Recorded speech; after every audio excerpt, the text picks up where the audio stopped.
Bunda. Alhamdulillah senang sekali saya Zizi Syahab hadir menemani Anda dalam kajian hati. Tenangkan. Bunda di sini yang sudah ada di Masjid At-Thohir sehat semuanya. Alhamdulillah insya Allah juga Bunda di rumah pemirsa Trans TV sehat semuanya ya. Dan seperti biasa hari ini kita akan mendengarkan kajian dari Ustadz. Bunda-bunda di sini juga boleh bertanya langsung sama Ustadz dan kita akan bermuhasabah juga doa bersama. Dan tema kita hari ini adalah ku ikhlaskan hatiku untuk mendapatkan ridomu. Langsung saja kita kasih kesempatan Ustadz untuk memberikan kajian buat kita semua. Silakan Ustadz. Bismillahirrahmanirrahim. Assalamualaikum warahmatullahi wabarakatuh.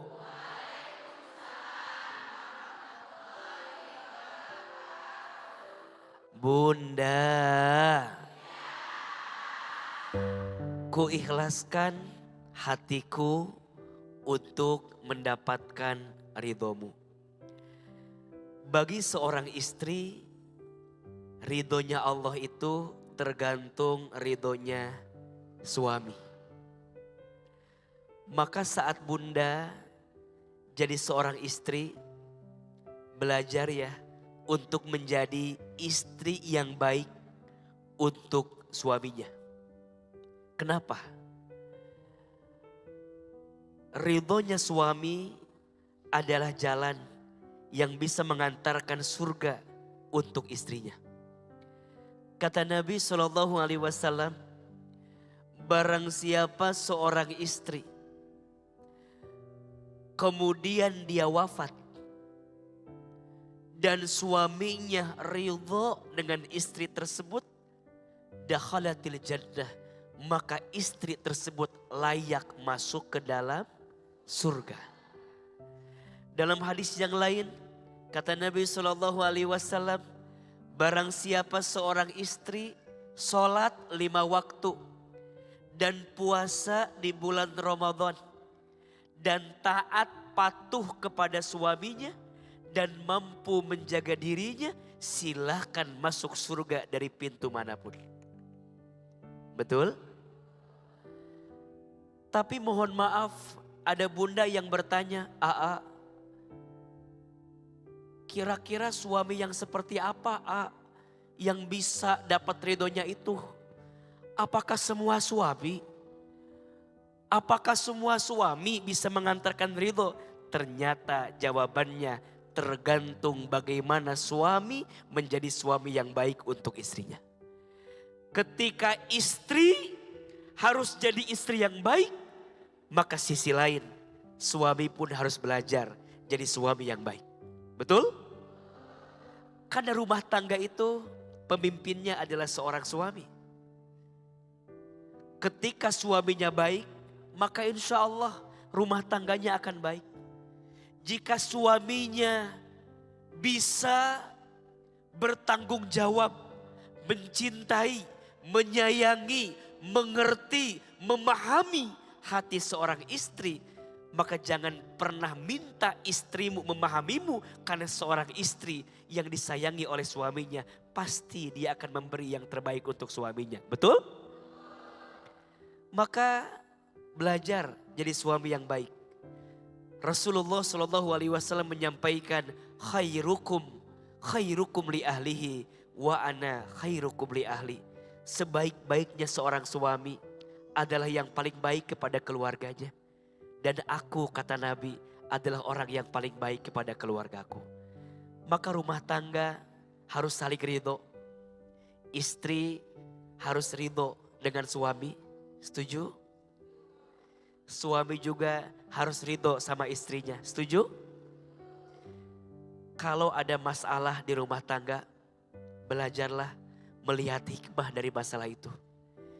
Ingat-ingat kebersamaan kita waktu awal-awal kita mencintai pasangan kita. Jangan sampai berubah perasaan kita karena berubahnya sikap pasangan kita terhadap kita. Ingat, rumah tangga bukan hanya bersama di dunia, tapi rumah tangga itu tujuannya adalah masuk ke dalam surga.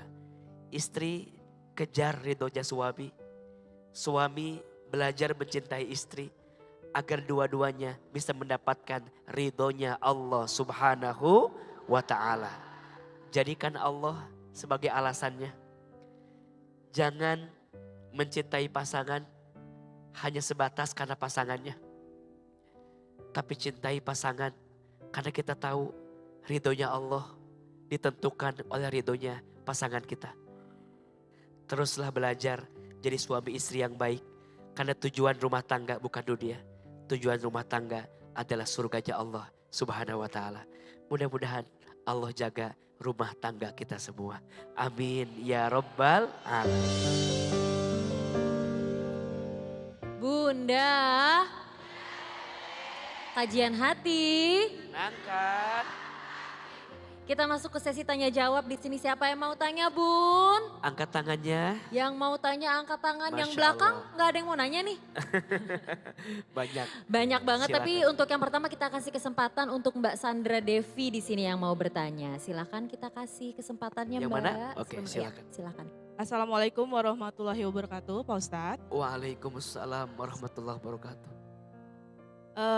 Nama saya Sandra Devi. Saya ibu dari 2 anak berkebutuhan khusus. Anak saya yang pertama itu namanya Davin, Ustadz. Jadi dia itu dari usia 2,5 tahun mengalami speech delay atau keterlambatan berbicara. Dan di usianya 6 tahun yang sekarang, itu kami melakukan tes assessment ke psikolog anak dan ternyata hasilnya cukup mengejutkan dengan IQ yang superior di atas rata-rata anak seusianya.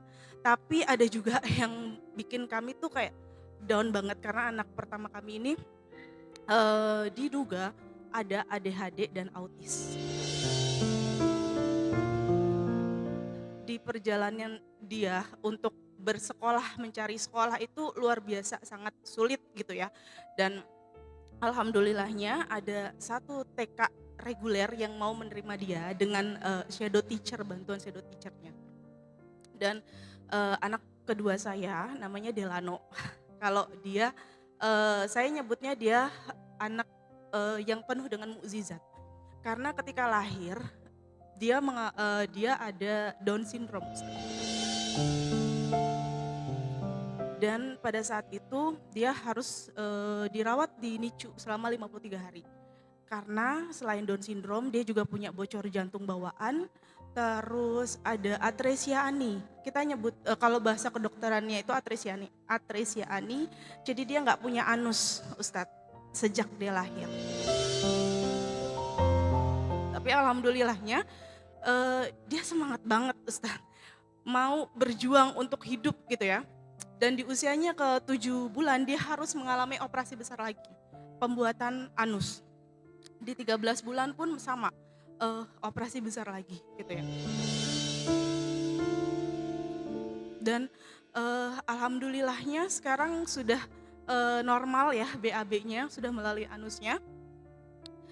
Di usia 3 tahun sekarang alhamdulillah dia sudah lebih mudah diajak berkomunikasi dibanding kakaknya gitu kan. Saya mau tanya Ustadz, belakangan ini kan ada berita viral mengenai seorang anak yang mengakhiri hidupnya karena bullying gitu.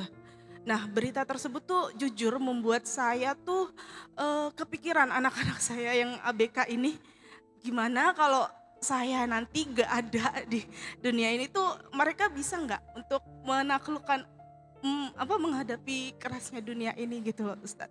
Dan untuk ngebayanginnya aja saya sebenarnya nggak sanggup gitu. Kalau bisa ya Allah, saya mau minta umur panjang untuk mendampingi mereka gitu. Karena mereka pasti butuh saya gitu.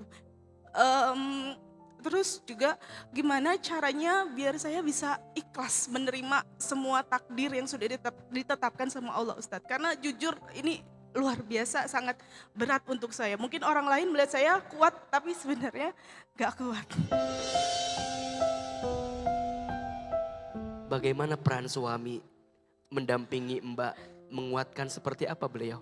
Suami cukup mensupport saya. Jadi pada saat itu sebenarnya yang duluan tahu kondisi anak saya itu kan suami ya. Karena kan saya masih pemulihan pasca operasi sesar. Jadi suami saya datang ke saya, nangis-nangis semuanya gitu dengan saya bingung kenapa nangis, kata dia. Kayaknya anak kita nggak bisa ditolong gitu, kenapa nggak bisa ditolong, saya tanya gitu kan. Karena kata dokter, mereka cuma bisa memastikan mungkin keselamatannya hanya 70%, 60-70%. Mau bilang anak saya hebat semuanya, nggak ada bedanya dengan anak-anak tipikal yang lain. Katanya ada di antara mereka juga yang suka baca Quran. Delano yang Down syndrome. Delano. Dia memang suka mendengarkan surat-surat pendek kayak gitu kan. Kayak Al-Fatihah. Saya selalu mengajari anak-anak saya itu pertama harus hafal surat Al-Fatihah dulu gitu kan. Jadi Delano sudah hafal surat Al-Fatihah itu dari umur 3 tahun. Walaupun pelafalannya itu artikulasinya kurang jelas. Tapi kalau didengar memang dia sudah hafal Baik. gitu. Ada videonya? nggak? Ada. Boleh coba Kazi mungkin boleh lihat. Boleh ditunjukkan juga. Iya, nih gimana nunjukin? Iya boleh kasih aja. Beliau adalah ibu yang terpilih. Yang dipilih oleh Allah untuk mendapatkan amanah 2 anak hebat. Dengan kebutuhan yang spesial. Maka yakinlah pahala yang Allah siapkan pun pasti spesial. Kata Nabi SAW, inna idhomal jazai ma'a idhomil balai. Sesungguhnya besarnya pahala itu tergantung beratnya ujian. Tergantung beratnya pengorbanan. Makin berat pengorbanannya, makin besar pahalanya. Wa innallaha idza ahabba qauman ibtalahum. Dan sesungguhnya Allah apabila sedang mencintai seorang hamba, maka Allah akan uji hamba tersebut. Faman rodiya falahu ridho. Siapa yang ridho, maka Allah ridho kepadanya. Wa man sahito falahu suhtu. Dan siapa yang benci dengan ketentuan Allah, maka Allah pun benci kepadanya. Mbak Sandra, percayalah, Allah menitipkan anak yang spesial. Karena Allah sedang menyiapkan pahala yang spesial. Jangan disesali. Jangan dibenci. Terima ridho. Karena dibalik sulitnya kita mengurus anak, maka dibalik itu Allah siapkan pahala yang besar untuk kita. Maka pelajaran ya, untuk semua bunda yang sekarang sering merasa jengkel, merasa kesel, merasa capek jadi ibu, belajar Mbak Sandra Devi. Beliau punya 2 anak berkebutuhan khusus.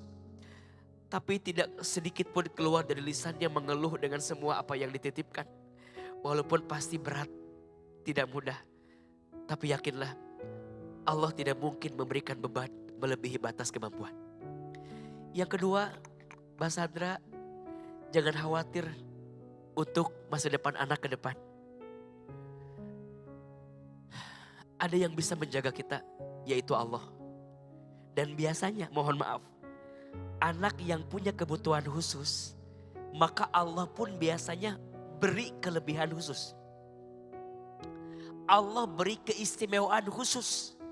Termasuk ada yang menyebutkan bahwa Allah akan hadirkan pelindung terhadap anak tersebut sehingga anak tersebut dijaga hidupnya oleh Allah Subhanahu wa taala. Maka salam buat suami, kuatin hatinya, dan suami beliau juga jaga hati istrimu. Karena sudah begitu banyak ujian yang Allah titipkan kepadanya. Jangan sampai hadirnya kita sebagai suami menyakiti hati istri kita juga.